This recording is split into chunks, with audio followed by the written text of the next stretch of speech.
Hey, Tech Guide Ninjas here. Hope you're having a good day today. So today we're going to look at how to turn off your activity on the Pinterest home feed. So if you want to adjust your privacy settings and stop Pinterest from recommending stuff to you based on what you've clicked on and what you look at, this is the guide for you. So make sure you navigate to your Pinterest account and top right hand corner, click on the down tab and click on settings.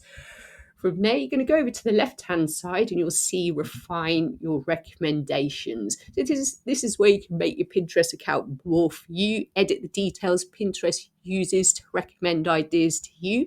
And if you want to turn off these recommendations, this is where you do it. So click on that tab and that will hide the ideas related to pins you recently saved or tapped on.